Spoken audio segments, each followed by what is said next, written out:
Thank you very much for coming. I'm Georgia Levinson Keohane. I'm a fellow at the Roosevelt Institute in New York City, where I work on a number of issues in economic policy, including social entrepreneurship and innovation and social impact investment. And I also have the great privilege of teaching at Columbia Business School in the social enterprise program, where I get to work on a number of these issues. And so thank you very much to Columbia and the social enterprise program for hosting us this evening, in particular Sandra Navali and Dana Rambeau, and Ray Fistman and Bruce Usher for making this evening possible.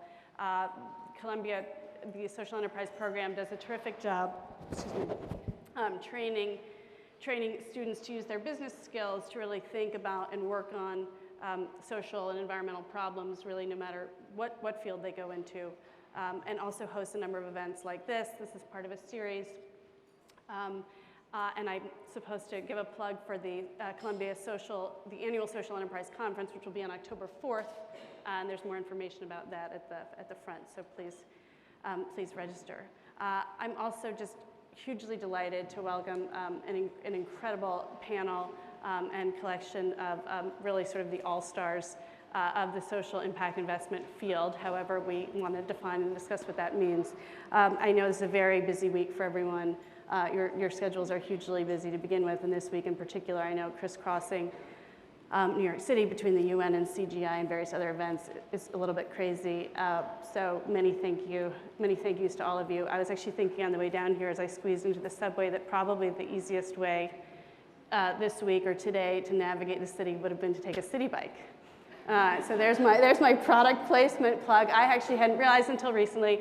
We're going to talk about a lot of investments today and social investments. That City Bike is actually a Goldman Sachs Urban Investment Group investment of $42 million. And I hope we can talk about that a little bit more. I didn't know. But again, thank you all. As I was researching and doing work for my own book about social innovation and investment, I really had the chance to dig into the work of some of the pioneers of the field. And I think we've got them tonight. I won't go too deeply into bios. I was told that there's an app. We have an app, is that right, that we can download? I'm the last living person, I think, with a BlackBerry. But it's true. Oh, you have one, okay. Well, it's this confessional seating arrangement. It's like, but you can write on that, and with the name of this conference, which has everyone's full bios, in addition to some other materials I think we're going to post afterwards about impact investing. So please download that if you want, but I will do some very brief intros for a group that really need no introduction. So to my left, as you all know, I have Sir Ronald Cohen, who, after a very full career sort of creating and launching the venture capital field and industry in the UK, has gone on really to launch the social impact investment field there through founding and chairing numerous initiatives, Bridges Venture, Social Finance UK, the Big Society Bank, among others, and is now, in addition to Portland Trust, chairing the G8 Social Impact Investment Task Force, which I'm hoping we can talk a fair amount about tonight. Next to Sir Ronald is Tracy Palandjian, who's the co-founder and CEO of Social Finance US, which is the sister organization of Social Finance UK and now Israel. Is that right? And Social Finance and Tracy's work there is really a nonprofit, I think, of national stature that works on mobilizing private sector capital towards social purpose. Generally and specifically, Tracy's an expert on social impact bonds, which we will talk a lot about, or some about tonight. Next to Tracy, Audrey Choi, who's a managing director at Morgan Stanley and heads the Sustainable Finance Group there, which, as she will explain to us how, but is really about mobilizing the capital markets, I think, to advance impact investing and in sort of environmental sustainability and community development and social investment. And then Alicia, Glen, who joins us, as you all know, where she's a managing director at Goldman Sachs and heads the Urban Investment Group there. And we'll hear a lot more about that work in addition to the City Bikes investment. But I believe that Alicia's shop is really all about Goldman's investments in underserved urban communities and CRA blending and activities much more broadly, and is really sort of community development plus. In addition, Alicia is a colleague of mine at Columbia Business School. But the rest of the, anyway, well, enough on the bios. They are all available online for download. I would like to ask a few questions and then really open it up. I know there was huge enthusiasm for this evening, and there's lots and lots of questions. So I will ask a few, but then I hope that we can open it up to the group. As you know, this field, there's a lot of buzz, there's a lot of excitement, there's a lot of enthusiasm, you know, even just this month. I know that many of you already gathered for the World Economic Forum's recent report and release on impact investing and moving it to the mainstream. There have been a number of recent SIB announcements in various states.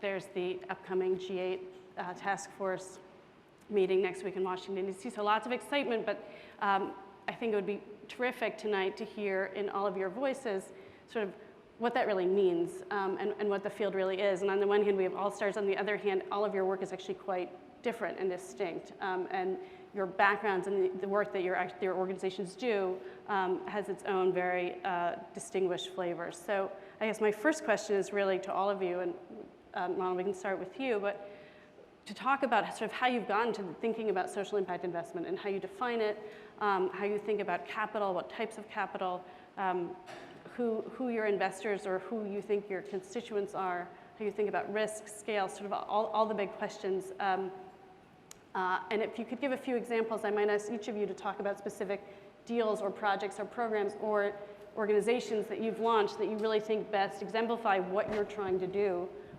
by bringing kind of private capital to bear on public purpose. And I'll leave it at that. And all right. Thank you. Thank you very much, Georgia. And may I say that it's a great privilege to be here with all of you.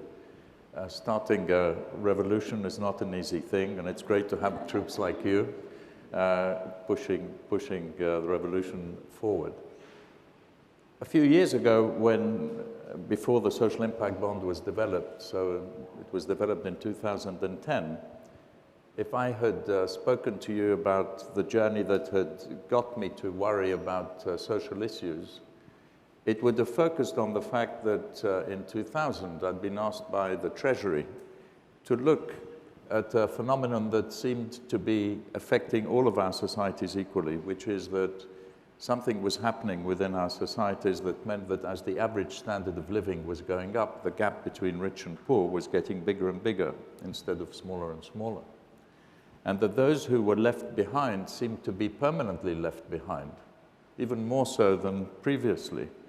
And when you began to think about it, it wasn't so illogical, because if you were born into a family with 2 unemployed parents, with a drug habit, lack of education, and so on, you tended to hand that on generation to generation. Today, as I speak to you as the chairman of a social investment bank with $1 billion of equity, 2/3 of which comes from unclaimed bank accounts, and this is big society capital.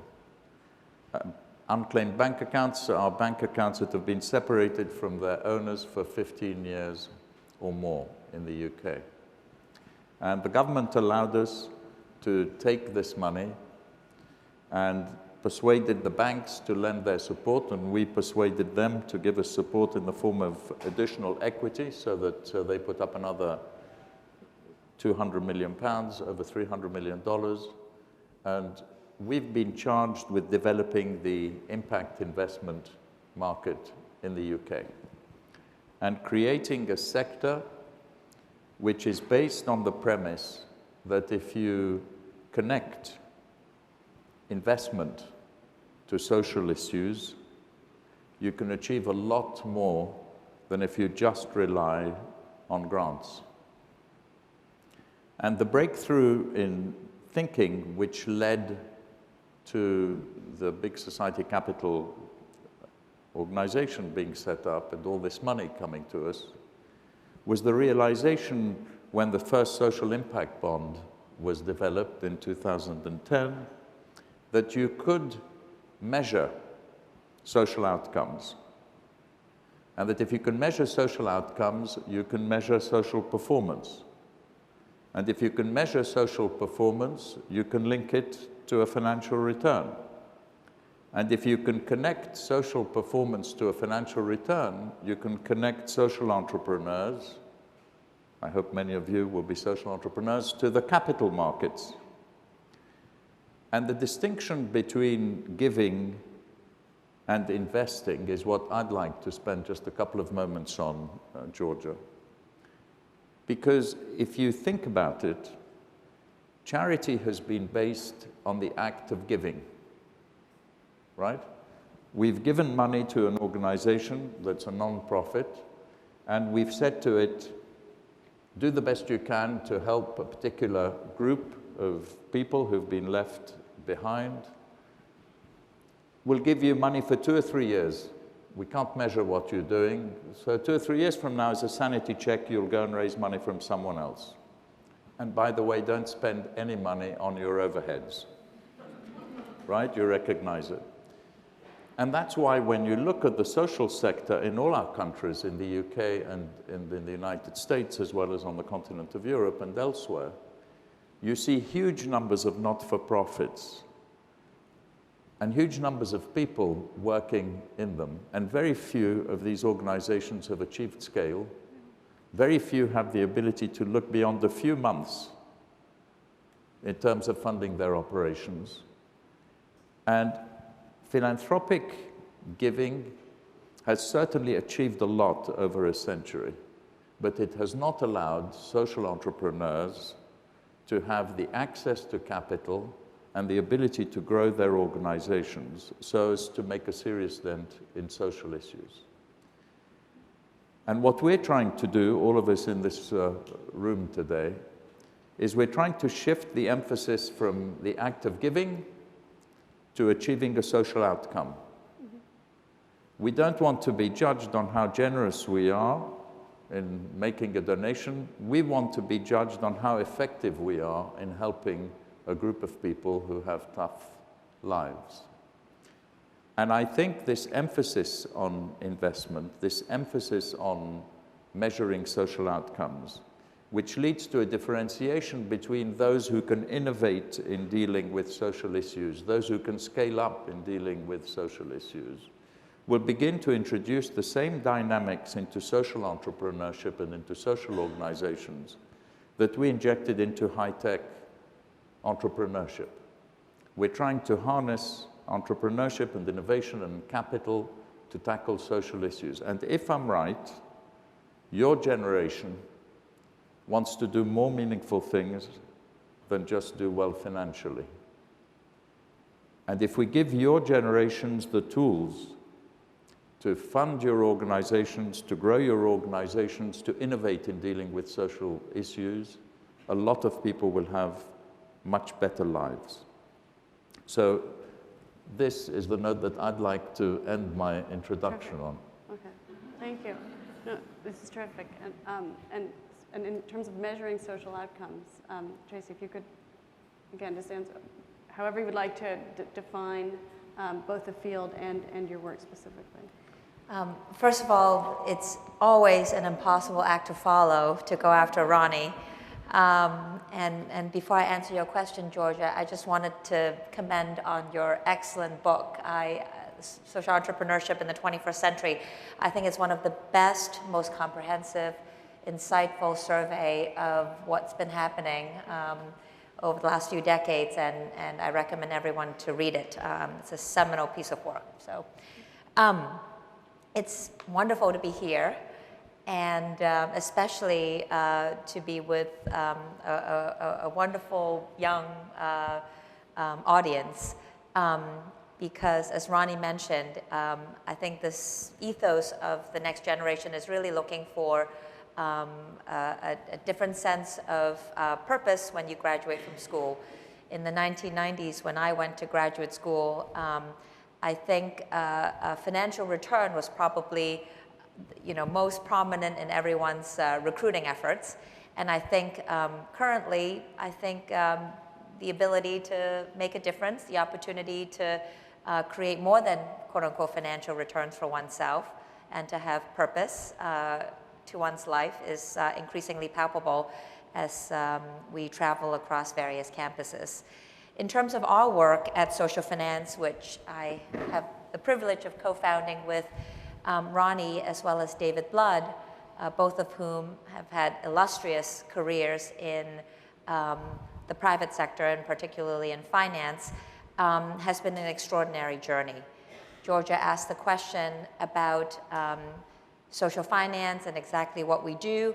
The larger mission, as Ronnie mentioned, is about connecting the social sector to the capital markets, is to find new ways and new models to create financial value while addressing social outcomes. In fact, it's in the very act of addressing social challenges that we actually create financial value. But there's no free lunch in the world. The social impact bond seems to benefit all parties. Social entrepreneurs get flexible, patient capital to grow their programs. Investors get a double bottom line return. In the case of the social impact bond, the public sector gets great taxpayer efficiency and transparency and accountability. And so what is driving that financial return? What is the revenue model behind the social impact bond? What we like to think about it is basically investing in prevention and monetizing prevention so that an ounce of prevention is indeed worth a pound of cure. In the first Peterborough social impact bond in the UK, and now there are a dozen of different social impact bonds in the UK, and in the pioneering transaction that I'm sure Alicia is going to talk about, that Goldman and Mayor Bloomberg led just earlier this year, it's been focused on recidivism, and the monetization of that particular mechanism is basically investing in the rehabilitation of the lives of ex-offenders so that we can save costs in the justice system, in education and healthcare, et cetera. Since the first transaction in the UK and Goldman's transaction in New York City, it's been really exciting to see the field proliferate so that we're not just addressing recidivism. Audrey and I have been talking about the education K through 12 setting. We're thinking about nurse home visiting models. We're thinking about management of chronic illnesses like asthma and diabetes. We're thinking about how to address homelessness through supportive housing interventions. Basically any area that you could invest $1 of prevention today to save many more dollars of treating the problem downstream. And that's the source of the value, recognizing well that social impact bond is by far a panacea and a silver bullet to a lot of our challenges. In terms of thinking about the vehicle, as Ronnie mentioned, it is an investment. It is not philanthropy, or we'd like to not see as a philanthropy, but an impact investing vehicle. The framework to think about risk return is very important and is what underpins the financial instrument. As we think about different kinds of investors that we could bring to the table, and from philanthropic investors all the way to commercial investors and anyone in between. And Audrey is probably the most skilled person to talk about capital stacks because she has probably one of the most elegant stacks in some of her deals, not least the Freshworks stack, which is so wonderful. One also needs to think about the risk side and who's actually taking the risk in the various part of the stack that you sit in, and who's actually entitled to what kinds of return. Specific to the social impact bond, there are many risks that are embedded in the social impact bond, ranging from quote-unquote sovereign risk of a particular state government's credit to appropriations risk, whether the strength of the legislation that provided the authority for the state to enter into this contract is robust, to operating risks of a nonprofit actually scaling their program. Just because they've done it well in the past doesn't mean that they can do it well in the future when it's a much bigger program, to evaluation risk, how you actually measure, poses tremendous risk to the vehicle, data collection risks, all kinds of risk. And it's so new that we actually don't even have a very well thought through framework to assess all these risks. But we're making steady progress, and hopefully with all your help build a great ecosystem and framework to think about these issues. Right. Audrey, Could you give an overview? I mean, I know you work on lots and lots of different things, but if you could give an overview, similar overview, particularly sort of where you feel demand from clients or enthusiasm to take their capital, and then how you deploy it, and as you think about the returns that you need to see across lots of deals. Again, just, I mean, I'd love to get back to specific examples, but. Okay, sure. Well, thanks very much, Georgia. And you know, I have to say that probably the only thing worse than immediately following Sir Ronnie on a panel is following Sir Ronnie and Tracy. So the eloquence and elegance bar has been put very high, and I will promptly bring it down. But I would say that it's a really great pleasure to be here tonight, and I think it's great that the crowd here tonight has some real experts out there, many of you who could actually be up here on stage, but also some folks who I think are very new to the conversation. And so I think we're really, really excited about all of the participants in this conversation.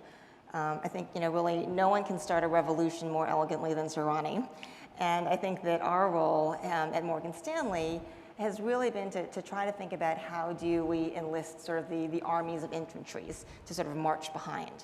And as we think about impact investing, I think it's very important for us to think about sort of where we sit and what our comparative advantages are, depending on what kind of capital we represent, what our return and risk tolerances and goals are, and also where we are in the evolution of impact investing as a field. We clearly would not be here today if some of the innovations that, you know, Sarani, that you've done, both in venture capital and in impact investing, hadn't proceeded. And frankly, if there hadn't been the very charismatic and sort of visionary investors who weren't encumbered by fiduciary duty and other brokerage regulations and whatnot, who were willing to actually be a pioneer in that field.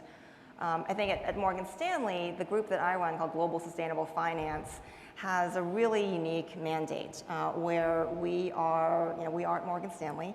I often say that I have the single most fun job at the firm, which is actually a statement I stand behind, because I get to be in a large, regulated, global, capital markets player with the mandate to figure out where are there opportunities that we can actually engage in deals that do have a social or environmental positive impact, and that also are reasonable, safe and sound and logical and reasonable for us to do.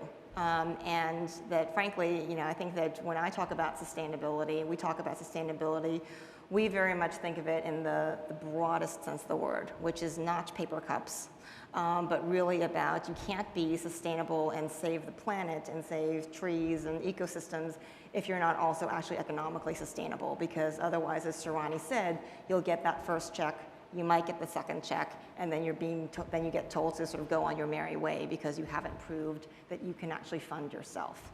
So as we look at things, we really are very much looking for deals that are financially sustainable.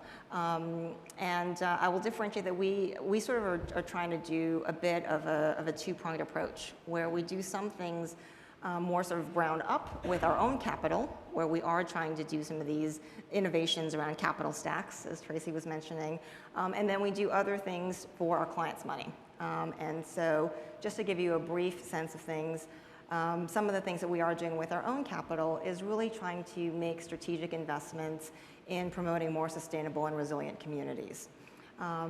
When we think about that, one of the biggest things there, I think, is, and again, it's very much a common theme, and I think how we have a lot of philosophical, kismet here on the stage, even though our vehicles may be very different. We think a lot about integration of services, that you can't actually build a better community if you were just putting in affordable housing over here, because that's where you can actually get the permits the most easily. And then if you happen to throw public transportation over here, and a healthcare clinic over here, and groceries over there, and school services over there. So we've done a number of different investments where we've really tried to drive them together. One that Tracy was mentioning was around really trying to drive fresh and healthy food supply into low-income neighborhoods. Another one that we recently did, called the Healthy Futures Fund, was around saying it's great that there is now broader access in the United States to affordable health care, but we are never going to improve the health outcomes of low-income people unless we actually get low-income people in easy, proximate location to affordable health care clinics. And again, as I think some really interesting studies have shown, it's no secret why low-income communities have worse health outcomes. It's very simply that location matters. And as the recent study showed, your genetic code is actually less important than your zip code in terms of what your actual health outcome is going to be.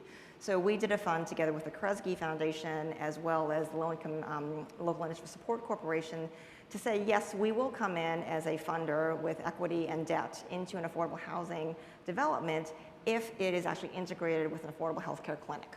So that instead of the hair salon or the tattoo parlor or the cigarette shop in the lobby of an affordable housing unit, you've got a healthcare clinic. That was a deal that, as Tracy mentioned, we had to structure very carefully. So you had a nonprofit coming in to really deliver the expertise on how do you manage and operate effectively a healthcare clinic that would not be private sector financeable on its own. How do you bring in a philanthropy that is going to actually really support that nonprofit and support and de-risk part of the deal? And then how can we come in with equity and with debt to actually make the construction all come together? So I think for there, very similar to what Tracy was saying, the secret to this stack is figuring out really each individual player at the table has different needs, different goals, and different things that it can go back to its constituents and talk about as returns. So your philanthropic returns, your social impact returns, or your financial returns. On the other side of the spectrum, just to quickly round out, we also have taken a different approach for our clients. So again, back to the theme of know who you are and where at the table you sit. Morgan Stanley is one of the largest wealth management firms now in the world, and we have access to a ton of client accounts who we're able to have the privilege of advising. But again, we have to be very, very self-conscious that those advisors, those clients are not coming to Morgan Stanley advisors to find the single most charismatic, innovative product in social finance. They are coming with the majority of their wealth to have, sort of regular financial advice. And there what we've tried to do is say, that's great, you've got your family's wealth or your endowment, and you need to be responsible on that. You need to be looking for your appropriate risk-adjusted rate of return. And we recognize that whether it's generational or cultural or personal values, increasingly we are definitely seeing a large and steadily growing trend of clients who say, I want to invest in accordance with my values, right? So it may be the 30-something who's taking over the family fortune from a 70-something who says, Daddy's investments aren't what I want to do for my investments. It may be other institutions who have values, but that they can't take 100% of their wealth and put it into a social impact bond, even if there were a social impact bond that could actually accommodate that. So what we've done is actually a whole platform of products, many of which are public equity or public debt, and in the impact investing circles, there will be lots of debate as to whether anything public can even be considered impact investing, so that's a whole other debate we can have.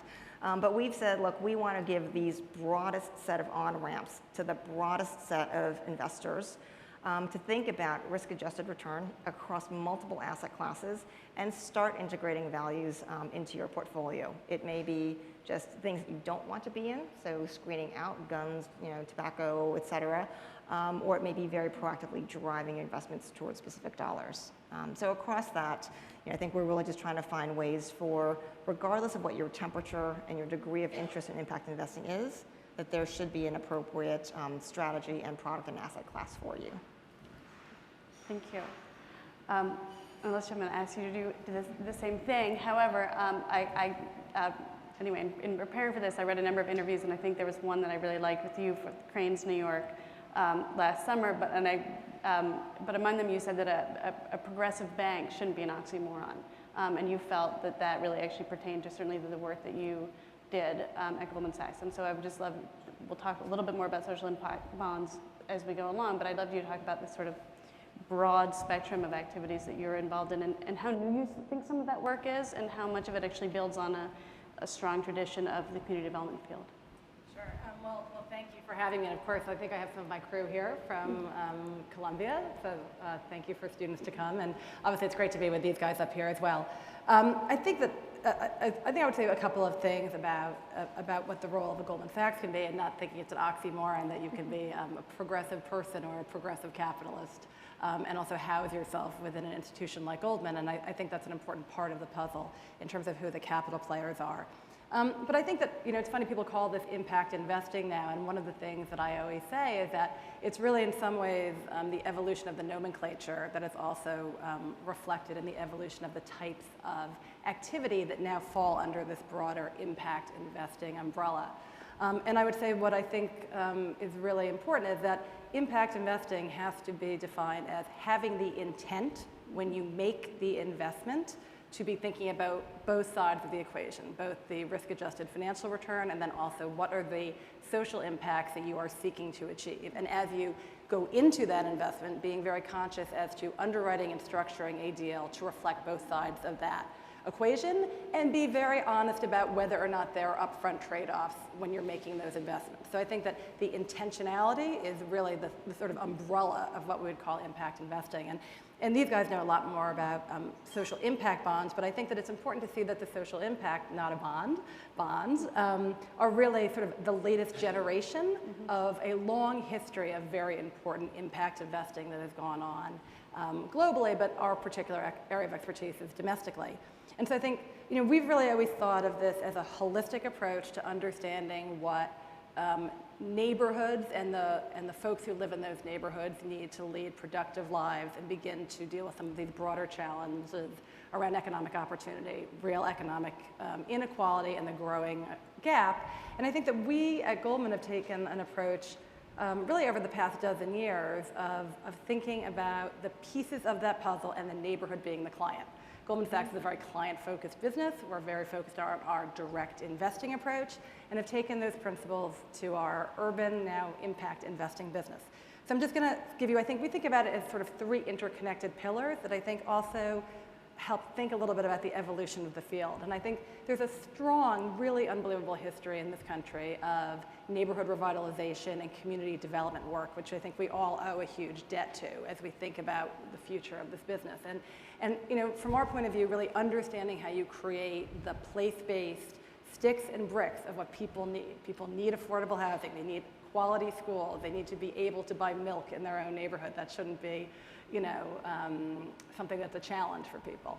And so we've taken a lot of our practice and really structured, we think, very innovative deals in the real estate or place-based sticks and bricks business. And there's a long history of very complicated public-private partnerships where you're really leveraging private capital to facilitate the development of those neighborhoods. And as we did very interesting transactions on the balance sheet, working with a great array of public sector clients, nonprofits, for-profits, really thinking about all the stakeholders, we also began to realize that just addressing the place-based challenges using our own capital was not enough. We also really needed to think about job creation, what are the economic opportunities that are also needed. You can't just give somebody an affordable place to live. They also have to have an opportunity to work and increase their wages. And so we spent a lot of time thinking about the second piece of the puzzle, which is really now, I guess, what we're calling social entrepreneurship in many respects, and financing businesses that are either focused on employing people at fair wages and giving them an opportunity to enter into the economic mainstream, or businesses that are really going to locate and think about how their own business can really revitalize and bring sort of a vitality to those neighborhoods in terms of what they're providing to those communities. And we spent a lot of time really thinking about social entrepreneurship and how you finance both nonprofit and for-profit businesses directly so that they can grow and expand, but with the intention that you want to make sure that particular kinds of workers are getting opportunities to have income growth. And then the third piece of the puzzle, which really dovetails quite nicely with what these guys have been doing, is to say, okay, so you can fix the built environment, you can begin to figure out how to finance businesses, but there's also a series of really chronic social problems that are continuing to plague particularly low-income communities across this country, declining public resources to address them. No matter how well-intentioned wealthy people are, philanthropy is clearly not going to solve these problems. And we need to bring some of the lessons we've learned from these public-private transactions in those other iterations of impact investing and bring that to bear to social problems. And that's really what we're doing, right, is saying we can invest in a program which we know is going to result in savings, and those savings will ultimately be the source of repayment. And not only that, there's a direct correlation between the effectiveness of the intervention and the return to the investor. So it's a perfect way to sort of correlate financial return and impact, which is not always so easy in the real estate space or even the job creation space. So in many ways, I see it as sort of the next generation of being able to articulate how you, as I say, sort of balance both sides of the ledger, the financial return and the impact in a very demonstrable and measurable way. And I think we think of our role at Goldman as really, it's a little counterintuitive, I think, but we're sort of working bottom up, right? My job is to do as many of these kinds of transactions as we possibly can using our own balance sheet, almost as a proof of concept, an ideal lab, putting our own capital at risk. You know, we have over $2.5 billion of the firm's own capital directly invested in transactions. Because I think that that will then feed this ability to expand the field. Because one would hope, no matter what you think of Goldman Sachs, but if we have been able to say, you know, we've been doing this for a dozen years and we are able to really demonstrate both the financial return and the social impact, it will attract more players to the field, we'll be able to scale it, we'll have much more impact as this field continues to grow. And I can talk about, you know, deals, everybody wants to talk about deals, but I'll let other people talk as well. This is great. No, thank you. And I guess the next question that I'd like you all briefly to answer touches mostly, well, in part on social impact bonds, but more generally, I think, on the types of deals that you've all described, whether it's social impact bond or other types of financing that use, whether you want to call it blended capital or stack capital, and really require either philanthropic subsidy or support or help in some way, perhaps some public subsidy from a public sector entity of some kind. And maybe we'll start with social impact bonds. Tracy, you had said, and maybe we can go this way again, that the early social impact bonds we haven't really thought about as philanthropy, we've thought about them as investments, but to date they have all required in some way a piece of philanthropy, either to design the infrastructure and or to make the direct investment or as some kind of risk mitigation. So I'd love to talk about how you think the initial pilot worked, maybe how it's spreading to the US, New York specifically, but then Audrey, I'd love to come back to think a little bit larger than just the social impact bonds, but sort of how all of these deals, are there sort of pure play deals that do not depend, that can give you the financial returns that you require and create the kind of social and or environmental benefit that you'd also like to achieve that in some way, sort of the counterfactual, don't require this mix of players? So, I mean, for me, it's shifting the emphasis from philanthropic giving to philanthropic investing. For me, everything we've been talking about is part of philanthropy. And I think, Alicia, I would say that a business located in a normal neighborhood has social goals, undoubtedly, and fulfills social needs. But I wouldn't describe it as a social business. Building businesses that create employment in normal parts of the country are not businesses that are set up for a social purpose. You talked of intent. They're not set up generally with the intent of solving a social issue. So for me, the field of impact investment involves the funding either of not-for-profits or of profit with purpose businesses. The power for the not-for-profits of a social impact bond or another security which provides a not-for-profit with a non-profit, you'd call it in the States, a non-profit with a revenue model is huge. Because what you're saying to an organization that has lived on donations for decades sometimes is, look, you just go do your job properly, don't worry about raising more money. If you can deliver a 7% return on a social impact bond or an equity investment into you by a social investment fund or on a participating debt instrument that does better if you do better, what you're able to do is to achieve the purpose of helping a certain part of the community. And similarly, a profit with purpose business is one that is set up to address a specific social issue. It could be educational software that addresses an illiterate population or that provides mentoring for populations that don't have access to a high quality of teaching. And what we are trying to do through Big Society Capital is to create social investment management firms that go the whole spectrum, from providing unsecured debt to non-profits, secured debt to non-profits, equity-like instruments to non-profits, in some cases social impact bonds to non-profits, and that can also provide equity capital debt and so on for profit with purpose businesses that have a mission lock. And many of you will have heard of B Corps. How many of you have heard of B Corps? Most of you have heard of B Corps. B Corps are a first step to locking in a social objective to a for-profit business. As it happens, it's not a complete lock, because a 2/3 vote can overturn the social mission. So in the UK, we're working on something today that would lock in the mission even beyond the sale of the business, where 100% control shifted. Now, what we're trying to do at Big Society Capital is we're trying to cornerstone funds. So if you came along today and you said, like Bridges Ventures, I want a social entrepreneurs fund, which is going to provide equity-like capital to non-profits and can deliver a 5% return, we'll say, great, we'll take a quarter or half of the fund. If, like other organizations, the big issue in the UK and Bridges, you came in and said, I want to raise a social impact bond fund, which is going to have a diversified portfolio of social impact bonds, delivering a 7% return, which tends to be the objective, 7 or 8% net return, we'd say, great, we'll take 10 or 15 million pounds in a 20, 30, 40 million pound fund. And if you came today at Big Society Capital and said, I want to invest in businesses located only in the poorest 25% of Britain, and I think I can deliver a 15% return, we're working on a pool of capital that could fund that. But we can't use the capital that we got from these unclaimed bank accounts that I talked about for that purpose. Because, interestingly, Alicia, a business located even in a poor area is not defined as a social enterprise in the UK. And the money flows through legislation, which says that we have to invest in social organizations.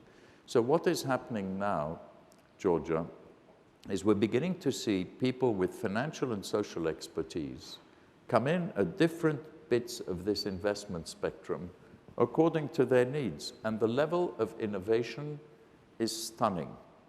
We're finding people coming out of investment banks like Morgan Stanley and Goldman Sachs and, other banks with ideas that make full use of the experience and the expertise that they gained in those organizations, that are saying, we can give you the equivalent of a capital guaranteed investment in a social organization by investing in housing association bonds, but donating the yield from those housing association bonds to social entrepreneurs funds. So instead of making 4% on a housing association bond, you'll get a stake in a fund which can achieve a 4% or better return, backing social entrepreneurs. It's just one example of imaginative thinking. And I think what happened with tech investing happened partly because we defined a form of finance, venture capital, which matched the risk profile of an early stage venture. When I got into the venture capital business, pension funds didn't invest in illiquid investment, let alone 10-year illiquid investment. It didn't exist.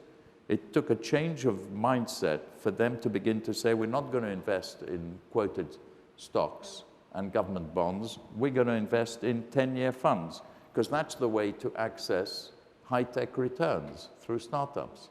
And people didn't think it was possible for a Microsoft or an Apple to overtake an IBM. But today, it's almost become the rule that if you're going to have innovation, it's going to be people with high degrees of ambition, out-of-the-box thinking, usually young, sometimes college dropouts. I'm not encouraging you, to do it. And what we've got in this conversation today is proof that we're beginning to define securities and the form of finance that match the social challenges that we face. That's Great. Can I change up order on SIBs a little bit? On the, Alicia, I want to ask you specifically on the SIB, would you have done either of your two social impact bond deals where they're not some kind of, would you have been able to do them where they're not some kind of subsidy or risk mitigation? Right, no, I understand the question. I think this has been a big topic, right? Would you have done the deal if you didn't have a backstop guarantee from Bloomberg Philanthropies? Or in the case of the transaction we did in Utah, which is financing a quality preschool education program for at-risk 3 and 4-year-olds, the answer to that question is this is where the history of community development investing and understanding how these markets develop over time is really critical to answering the question, which is to say that in any new investment vehicle or type of investing, the degree of credit enhancement that is often necessary or appropriate to induce or incentivize a private sector player to do a transaction is often very high at the beginning or the inception of the vehicle where the underlying risks are not adequately understood, right? If nobody's ever underwritten a social impact bond and the chief credit officer of Goldman Sachs goes, what is this? Right? Having ways to do a capital stack or create credit enhancement allows us to more appropriately price the risk-adjusted return. And if you look at the history of many what I would call early generation impact investing or social impact types of transactions, the vast majority, for example, of small business lending in America enjoys a federal guarantee through the 7A program to induce banks to make small business loans. If you look at the history of multifamily housing finance, the FHA has insured that entire market in order to create a whole private market around it. And as you look at it, if you were to graph it over time, right, as the asset performs, and it's true the kids in Utah will now not need to go to special education or need remedial services, and the counterparty makes good on the contract and pays you your return and your success fees, you'll have more data and more underlying ability to underwrite the next transaction, and so then you might need less, right? And so I think one of the things we're really proud of about the way we structured the deal in Rikers was you would never do a deal to call in a guarantee, right? No rational, private equity investor would do that, but it goes into the mix.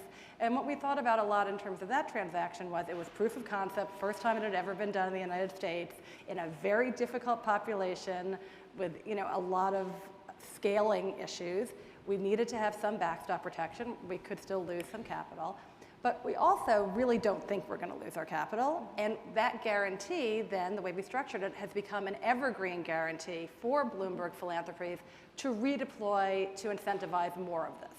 And I think that goes also to the intent question, right? When you're going into these investments, what are you really trying to do? We're trying to prove that financial innovation can address these chronic issues, but also be smart structurers so that we can recycle capital, so that we can create other pools and incentivize other people to do it. So the short answer is you would never do a brand new deal in a brand new asset class without credit enhancement, but that's the way it's always been done. And we shouldn't feel defensive about that. And I think we should be smart about how we use these capital stacks to actually understand what part of the risk spectrum you want to be on. Yeah. Can I add a comment to that? When we did the first social impact bond, we had no credit enhancement. It had never been done before and all the rest of it. 17 non-profits, foundations, charitable trusts invested in it. How many do you think, it was a £5 million investment, how many do you think kept it on their balance sheet as an investment, implying that the money would come back, and how many took it out of their grant allocation? Out of 17, those who think that they took it out of their grant allocation. Higher? Let's just see. That's a lot. Those who think that the majority took it on their balance sheet. No one. 12 out of 17 took it on their balance sheet. 12 out of 17 investors said this money is going to come back. Now why? Because the St. Giles Trust and the other organizations that were being funded had achieved much higher success rates, sporadically, than the 7.5% hurdle. And so it seemed logical that they ought to be able to do the thing again. And you asked me before about, how is it coming through? The answer is it's promising.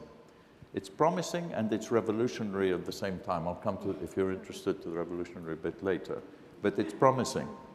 And And I agree with Alicia. We need incentives. We should structure these things as intelligently as we can. We don't need to show bravado and, you know, try and, walk across a ravine on a tightrope if we don't need to. Having said this, you've got $750 billion of foundation assets in the United States. 5% are being given away each year, 5-6% philanthropically. What percentage ought to be in the form of impact investment that stays on the balance sheet? Shouldn't it be equal to 5%? If it is, then we can match the whole of philanthropic giving just by getting an allocation from charitable endowments. That's the game we're at. And the leverage in terms of achieving social outcomes that's going to come from investment equal to the total amount of philanthropy will be an order of magnitude greater. I want to jump out a little bit because this will touch, because this actually would lead to my last question, and it's actually about unlocking capital. If you can all think, whether it's SIBs, and Tracy, I'd also like you to comment a little bit about whether this is consistent with what you're seeing at the state level, and even as we start to think about SIBs in international development. But if you can think about, and Audrey, this gets back to the question I was going to ask you about stack capital and how you do create these on-ramps for philanthropy or institutional investors or pension fund. I mean, when we really start to think even beyond the $800 billion in charitable assets and endowments, but beyond that, and sort of the pension funds, if you think that your work in some ways requires all of these players in some capacity to come together, what one or two public policy tools, whether it's a credit enhancement or some new and improved Community Reinvestment Act, or a law, or a redefinition or clarification of program-related investments, or just convening. I think I want to end with sort of the power of governments to convene, and whether it's G8 or very locally. But and so maybe Audrey, actually, I'll start with you, and then jump to Tracy. Sort of what, as you think about the role of government, when the impact investment and social impact investment conversations started, they really were about either nonprofits and social entrepreneurs, or about public benefit companies or investors. But the discussion about government and public policy, I think, only recently has started to evolve. So if you think about what pieces of policy are really critical to your work and what could unleash much more capital, assuming that there are deals to be done, Sure. What would that be? Sure. I might also, if I can, just answer one other question that you kind of snuck in there and embedded, which is around what are other opportunities actually to bring more money into it. Because I think it's important actually to segregate. I think one thing that we haven't, I think, talked enough about tonight is I firmly believe that there are opportunities to invest capital in companies that are going to have huge social benefits and that don't require subsidy. But it may require extra work, extra sort of investing acumen. So, whether it's a company that provides cold chain supply for disaggregated small farmers, so instead of that you can reduce the wastage by 5x before their food gets from there to the market, and you can actually increase the profit that goes back to the original farmer. You can increase the quality of food, increase the amount of food, increase the profitability to the entrepreneurs, and still have room for an inspired private equity investor to come in without a subsidy and help that business grow. And I think there's tons of examples like that across the bottom of the pyramid. I mean, you think about I think it's 4 billion people on the planet who live on less than $4 a day. They represent not only of something like a $5 trillion consumer market, which is actually addressable with quality products and services that can give them better quality products at lower prices, but they are also actually there's a huge untapped human potential there for entrepreneurs and for productivity enhancements. And so things like Grameen Phone, who at the time now it seems very sort of old hat, but at the time Grameen Phone was one of the first ones to say an illiterate village woman could actually use a phone and be productive with it and have a whole real source of economic power. And so I think it's important in the impact investing space to say there's a real spectrum of things that do need a high level of structure and subsidy and policy, and there's also things that is just where people need to remember that the low-income, populations of the world, not just of this country, are huge economic resources and human resources, and can be great investment opportunities, can be great credit risk, because we've seen that the poor do repay their debts, and if you structure it appropriately and responsibly and well, and that's one part of impact investing. On the other side, though, I would say, that there's a number of things. Again, totally agree with Alicia and Ronnie that, not all investment, but a vast array of investing of all varieties, impact and otherwise, have subsidies, right? So yes, the renewable energy industry gets a lot of subsidies, so does the oil and gas industry, right? And that's one of the things government does for all the reasons that it does that. So subsidy is frankly part of the social compact, that policymakers decide what industries we need to make cheaper, more accessible, and wherever the policies are, they have huge impact. Within the impact investing and community development space, I'd say there's a couple of things. One is do no harm. In terms of things that already work, let's keep them. Right, so to make a very U.S. kind of comment, the low-income housing tax credit, the new market tax credit are just a few examples of things in the tax code that have been critical drivers of bringing private sector investment into social causes like low-income housing. It's been, the low-income housing tax has been the single largest driver of private sector dollars going into quality, affordable housing. So let's not take away what actually works. And then I think that now that there are new innovations, we need to think about level playing fields, or how we're stacking the playing field. I think one of the biggest challenges around the impact investments that may present a trade-off of financial return for social impact is disparity in the tax code. Right? So if you want to write a check for $1,000 to a charity, you get your tax, you get your tax benefit the second you write that check, regardless of whether the money leads to huge social outcomes or is wasted, right, or is ineffective.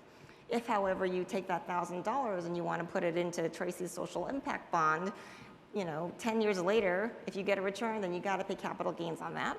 10 years later, if you've lost your money, you'll get a capital loss on it, but you don't get the tax write-off, and so you have to actually be that much more inspired to say, not only am I going to take this leap of faith, give Tracy my money for 10 years, and hope that she gives me back a 7% return, I've got to say that that's also better than getting the 30 to 50% tax benefit I would get second one, depending on my tax bracket, or whatever your tax bracket is, and that's also better than.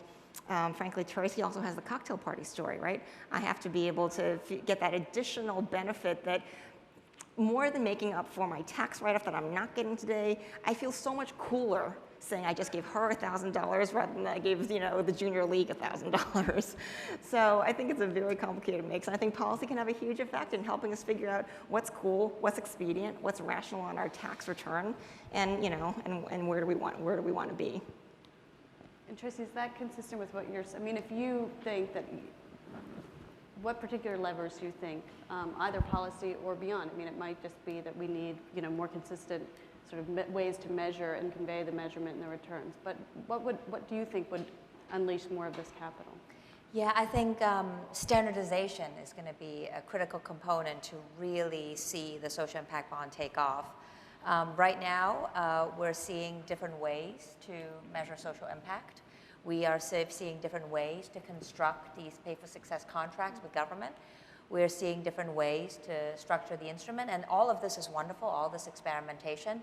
But once we start to learn a little bit more, we don't want to standardize too early and stifle experimentation, but once we know a little bit more, it would be hugely cost-effective and efficient in order to have this market really flourish, to start standardizing. And in terms of social impact bonds and how to think about the role of philanthropic capital to enable its growth, I agree with Alicia, and I also agree with Ronnie, but not every social impact bond looks the same. We need to apply the same level of rigor that we use in looking at for-profit investments, so that when we're looking at a particular policy priority that a state government is wishing to solve through this pay-for-success mechanism, we don't just go out and pick a nonprofit randomly. We do a very rigorous due diligence process where we actually look at the track record of the nonprofit, the consistency of that track record over time, the management team, the governance structure, just like the due diligence that we would do for for-profit, whether it's venture capital or even any asset class that you would pick. And it is the very analysis of whether these outcomes can be reproducible that is driving the risk-return analysis for a social impact bond. Because if you think about the source of the alpha, the financial alpha for a social impact bond, is actually whether these nonprofits that you've chosen to deploy will reproduce results and will deliver the social value, because that social value and that performance is the linkage to the financial performance. So we spend a lot of time thinking about due diligence. We think a lot about partnering with the nonprofits. We think a lot about the contracting mechanism. So for example, in Peterborough and in the contracts that we're also developing in the United States, we actually hold the power. Of course, we're friendly partners, but we actually have the power to fire and replace these providers, because it is very important that contracting structure, whether these returns are going to be delivered.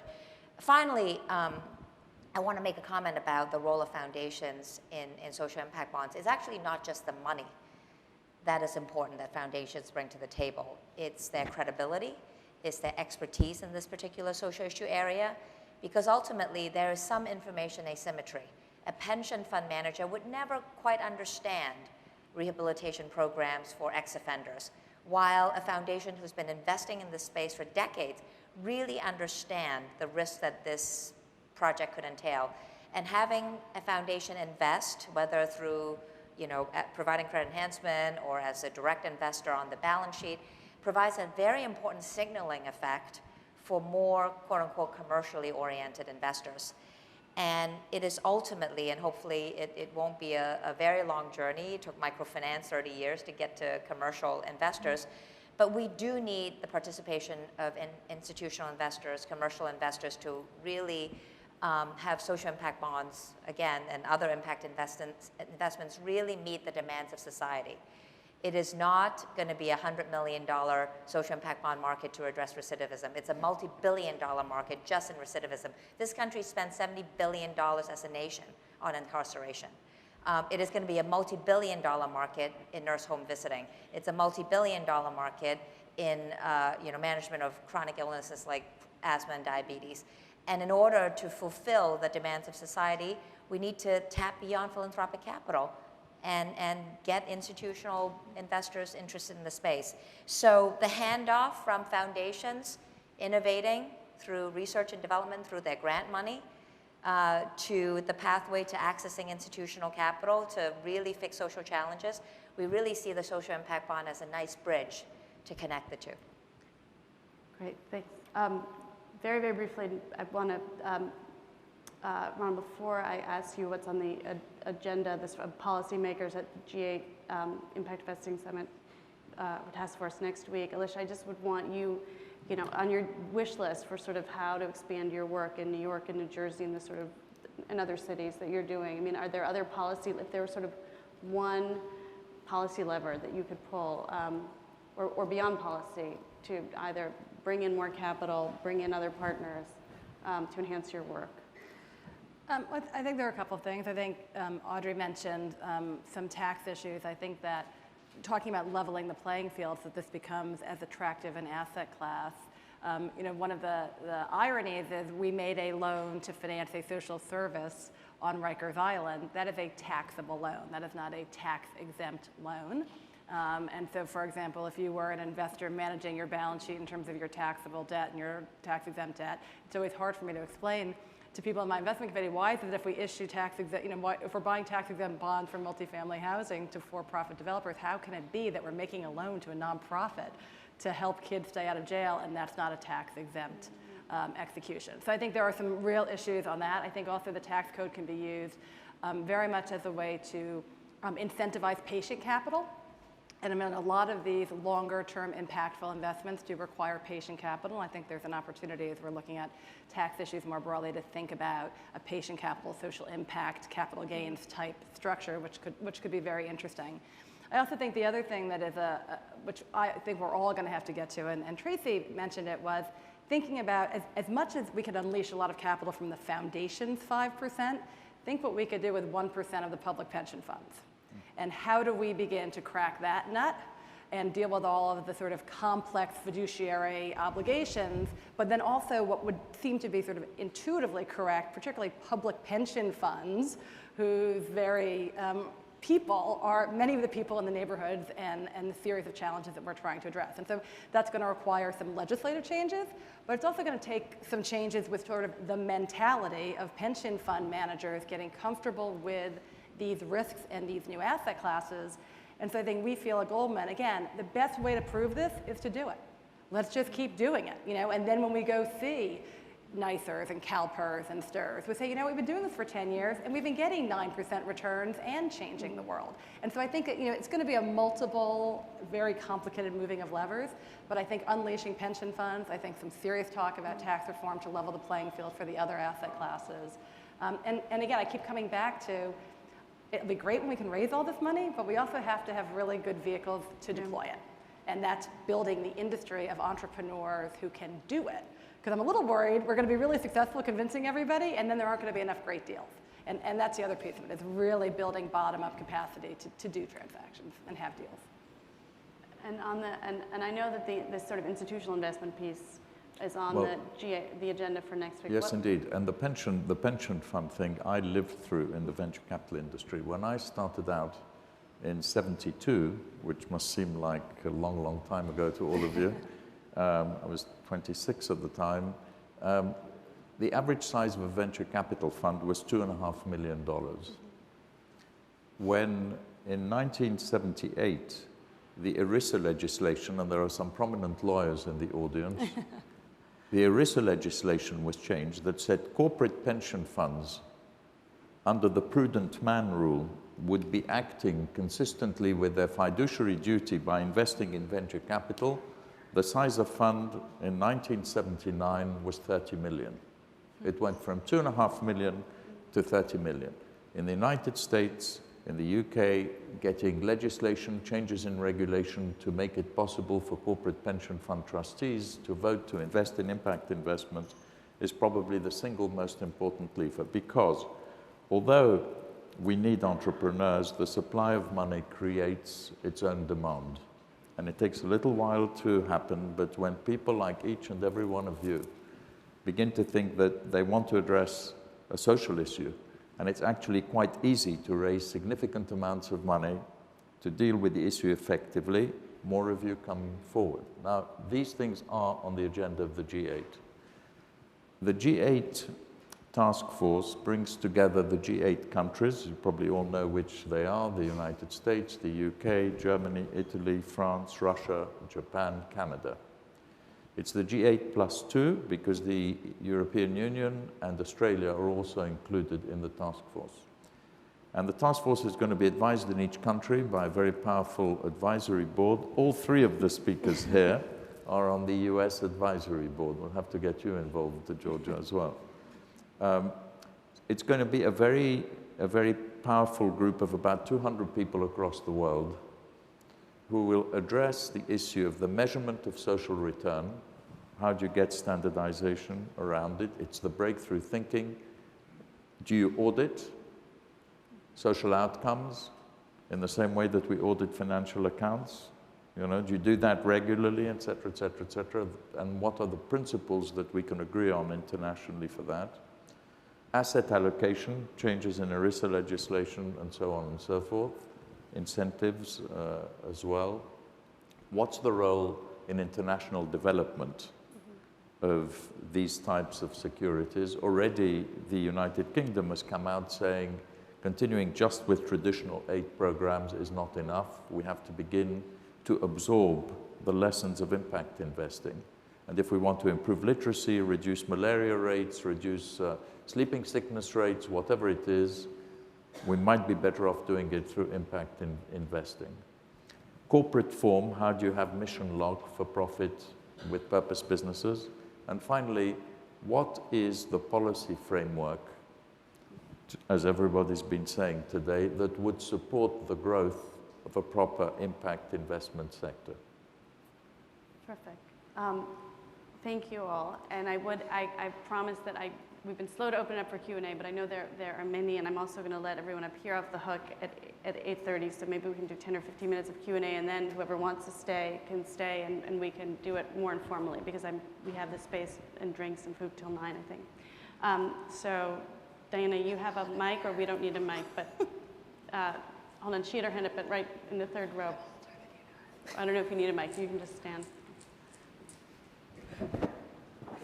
Hi, my name is Ramona Priolo, and my question picks up on something that Audrey was mentioning, as well as Alicia, about it not being just about capital.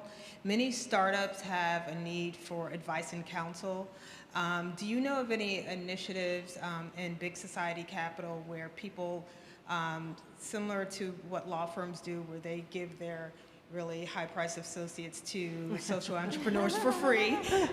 Do you know of anything similar where there's, where social entrepreneurs can apply to, whether it's Morgan Stanley or Goldman, for advice and counsel from your associates?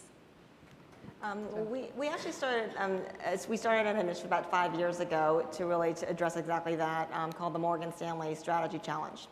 And it was very much, as you said, we were seeing that, particularly in the financial crisis, although that wasn't why we started it, that you had nonprofits providing critical services to communities. Their demand went skyrocketing at the same time that their contributions went, through the floor. And that really you needed more help for the nonprofit sector to figure out how do we become sustainable and get out of this hand-to-mouth grant to service delivery mechanism. So what we do every year, and we'd love for you or your nonprofits to apply, is we do an annual competition where we actually put out an RFP to social enterprises and say, what is a critical business issue that you need solved? So not, I need a new website or I need a new fundraiser, but really I'm trying to figure out, can I develop an earned income subsidiary, or what is a different way to address my donors? And then we also run an internal talent competition where we get some of our best and brightest next gen folks, give them a managing director, senior advisor, put them together effectively in client teams. We give them about 8 weeks to work with the nonprofits, and then at the end of which we run sort of a, on-stage Morgan Stanley Idol style public bake-off where we actually have them judged publicly, and we sort of announce the best couple of winners who've cracked the case for their nonprofits. But much more important than who wins is that there's actually been a number of nonprofits who actually get plans and recommendations for how to become more self-sustaining.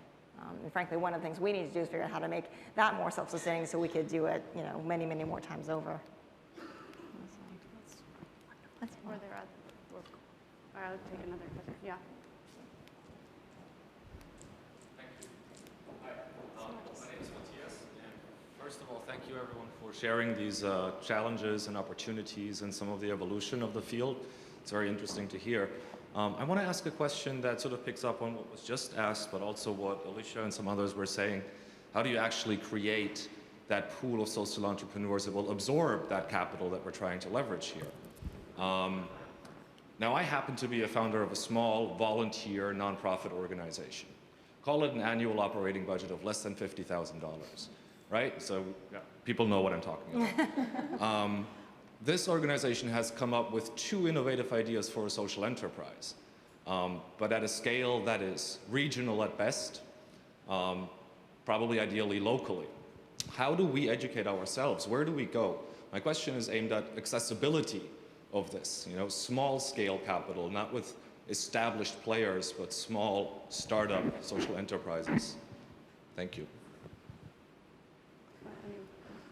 Well, I can try to give a little bit of insight into that. I think what you're raising is an incredibly big challenge, which is how do players at the level that we operate in with the kind of balance sheets that we have get access to small, interesting ideas, and what are the appropriate sort of channels for deploying capital?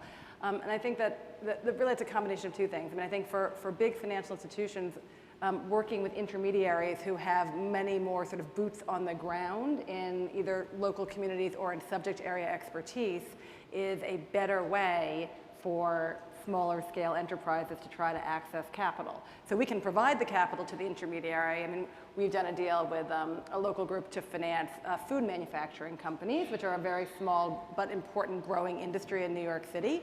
And they may need $100,000 of working capital to expand the number of kitchens that they can operate at any given time. But somebody who's looking for a $100,000 equity investment probably can't come to Goldman or Morgan Stanley and get somebody to work on that transaction. It's just not an efficient use of our resources. But what we can do is supply $5 million of capital to that group who then have subject matter expertise and have the ability to work with emerging entrepreneurs in the food space. So I think one thing that we're all thinking a lot about, I know Audrey thinks about this as well, is how do you identify the intermediaries who can help link the capital to the social entrepreneurs?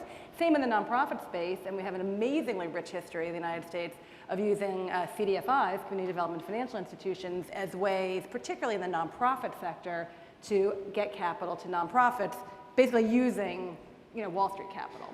So I think we have to think a lot about that. And we've recently also spent a lot of time seeding a bigger venture fund, which is essentially a fund to funds, of, again, creating capital at a higher level and then letting much smaller venture capital guys go out and identify on a regional basis some really interesting social entrepreneurs in different sectors. So I think we do have to think about how we can figure out really smart mechanisms. But I think there are ways and there are places, and I think it's growing rapidly. Can I just say something also that's maybe a little bit left field, but as the old adage goes, if the only tool you have is a hammer, every problem will get a nail. I think that just because the coolest, the latest tool in the toolbox is impact investing does not mean that actually every entrepreneur should actually want impact investing, right? So I think that, especially if you're very early on, especially if your business model is not actually built around a revenue stream and a business model, and it is, something like providing critical services to people who never can or should pay for them, and you don't yet have the clear sort of innovation around social impact. I think if you can get a pure grant, you should get that dollar every day of the week. Right? And you don't want capital markets and private equity investors, pouring in your business, trying to get that rate of return unless your business or your enterprise is actually built for that. So I think one of the biggest things in the sort of, and Georgia, I think one of the early words you said as we started seeing was sort of the hype around impact investing, right? It's like impact investing is a great tool for the opportunities for which it's a great tool. And pure philanthropy or pure government aid can be incredibly important, and they should not be sort of indiscriminately shuffled. Well said. In the UK, interestingly, there are now about 20 organizations, reputable organizations, well-staffed, putting money out. One of them is a seed capital fund of £100 million called Unlimited. So in the UK, if you were starting out and you needed to raise $50,000, there is an address that you would go to. But what's interesting about it also is crowdfunding platforms are now, Kickstarter obviously in this country and so on, are now becoming the way of allowing local organizations to raise capital, often from people in the local community. That's great. Yeah, I was going to, thank you. Yeah, go ahead, in front, right. Hi, my name's Tanya Sermon. I'm the founder of the Center for Social Innovation that just opened up in New York to meet your needs. But I wanted to pick up the topic around crowdfunding because I think it's a really interesting space, and I'm specifically interested in the policy pieces. So first of all, Alicia, thank you for acknowledging the challenge of deal flow in this sector. I'm on my 17th social startup, and there was no investment sector when I started out. One of the things that we've done, I'm from Canada, and one of the things that we've done is we've created something called the Community Bond. The Community Bond is a debt instrument that allows us through our retirement savings plans to be able to engage unaccredited investors. It's kind of a hybrid model between the sort of big thinking that you guys are doing around impact investing, the 500 million or 5 million and bigger. We were able to raise $2 million in under 4 months in order to purchase a building. And this was from unaccredited investors. And so I'm very interested in the way that you're imagining engaging the citizens and the public in the impact investing field, and what you see the future of that being. And I guess I'd love to play the critic, if you will, and get a little bit more information on how the social impact bond is actually doing in the UK. You used the word, Tracy, panacea. That scares the hell out of me. That is not a panacea. Okay, good. Thank you. And I'm interested, I mean, we're seeing all of these experiments. I'm extraordinarily hopeful and excited about the impact, but also ridiculously aware of the challenges of raising high expectations for these new tools and looking at how we are actually able to deliver concrete results.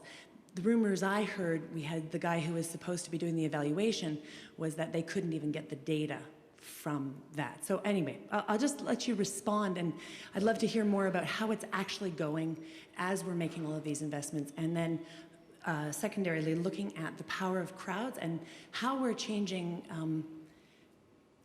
the policy environments around citizen investment. Why don't we start briefly with the SIB question, just a little bit more on how we think some of the results have come in, but also then I would love anyone who wants to address this sort of the kind of issues of access and more democratic participation in investment opportunities balanced maybe against the need for consumer protections when, you know, for people who aren't necessarily the most sophisticated investors. So, briefly on SIBs. Well, so on the Peterborough Bond, the government just showed the comparison between the results at Peterborough and the results at Doncaster Jail, where they had a completely separate program, which was a pay-by-results contract, and the results are very promising at Peterborough.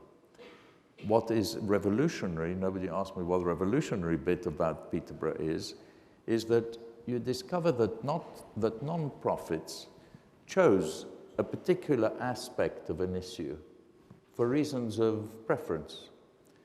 And so we realized in Peterborough that 3 organizations were needed in order to deal with the transition of the prisoner from prison all the way through to employment. One was dealing with the prisoner in prison, one was dealing with the prisoner at the gate, one was dealing with the prisoner trying to get a job and staying in a job, just to simplify things. And what happened was that the minute the bond was raised and we said we would fund these organizations, they all sat in the same room, they call themselves the one service, and the prisoner comes in and is dealing with as if it were one organization. So the power isn't just going to be financial for Peterborough. I think it'll end up doing well financially. But the power is that it begins to get non-profits focused on achieving outcomes. The model of the non-profits will not be after this, we just deal with the prisoner in prison, because it doesn't make sense if you're trying to achieve the outcome. What we're trying to do at Big Society Capital in order to get the crowd to participate is to go for very low risk investments. We don't want people to lose money. So we're going for the equivalent of a cash fund, which would invest in bonds of large organizations which have some measure of social purpose.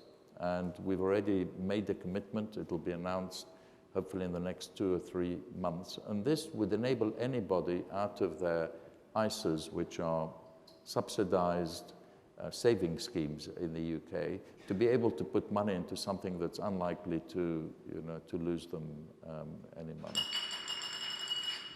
I just wanted to emphasize, because if you heard it wrong, I'm worried that others hear it wrong, because I am quite emphatic about this point that not only perhaps is there the hype is far ahead of reality for social impact bonds.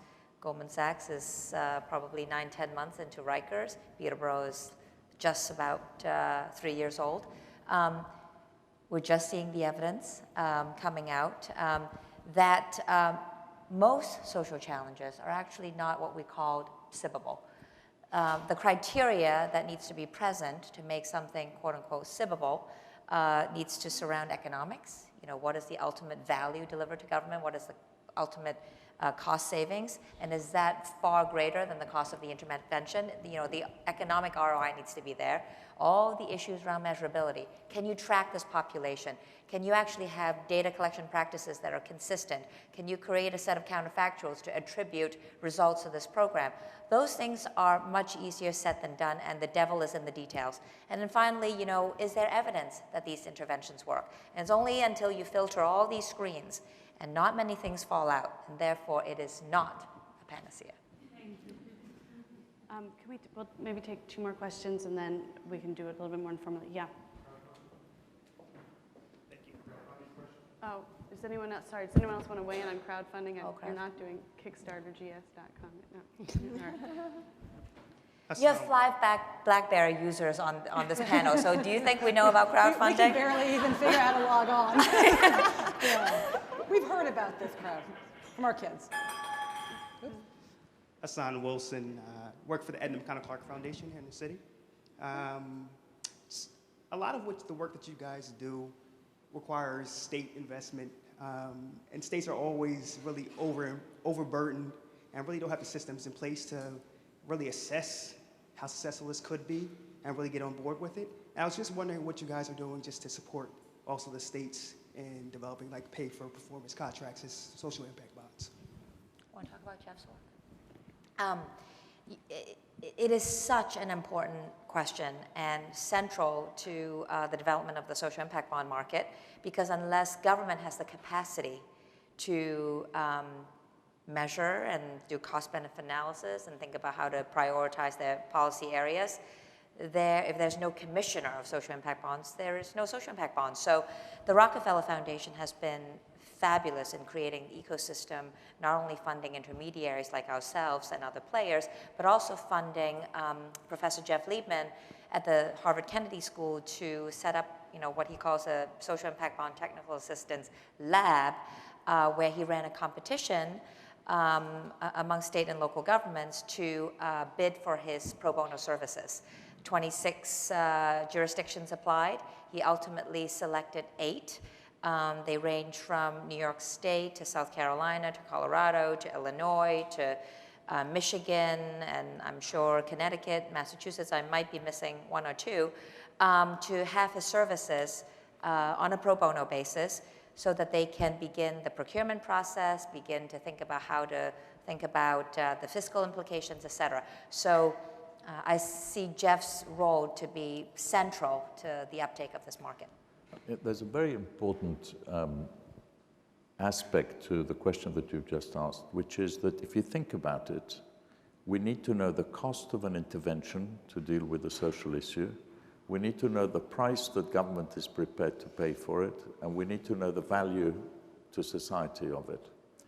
And we're just beginning now to get some lines filled in each of these columns. So in the UK, the Department of Work and Pensions has said, we're prepared to pay so much if you take an unemployed youth and they stay in a job for 6 months, for 9 months, for a year, for 2 years. We're prepared to pay so much. This is forcing the social organizations to say, well, can we actually deliver this, or is the cost too high for it? But then what is the value of a person who would have gone back to in and out of prison for most of their life, actually going into productive work? And we will, I'm sure, over the next year or 2, with the help of people like Georgia, academics across the world are addressing the issue, begin to understand what the value is to society of some of these interventions. And it'll end up being just like a venture capital investment.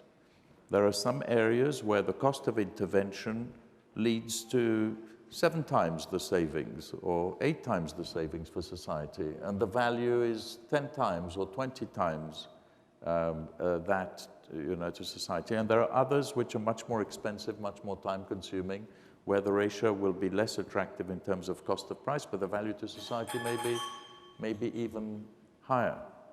So we're involved in developing something which is going to have the infrastructure of a sector peopled by a large number of investment organizations. I hope it will not just be governments commissioning. I hope it will be foundations agreeing to pay out on results, because investment is more effective than just a grant. And we need to get breakthroughs because government takes so long.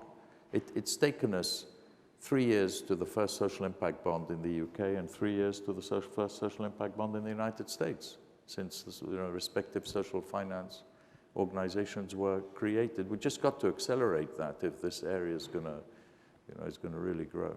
Right, which is true of SIBS and the field much more broadly in terms of all of the investments. I know that there are lots more questions, but what I might do is I also know that everyone's had very full days. So maybe we take a break, but then whoever wants to stay around, or we could, is there plenty of people here who could be up here, and so maybe we can sort of talk informally for whoever wants to stay. Does that work? Okay, terrific. Thank you all very much. I appreciate it. Well done. Very good. Very well said.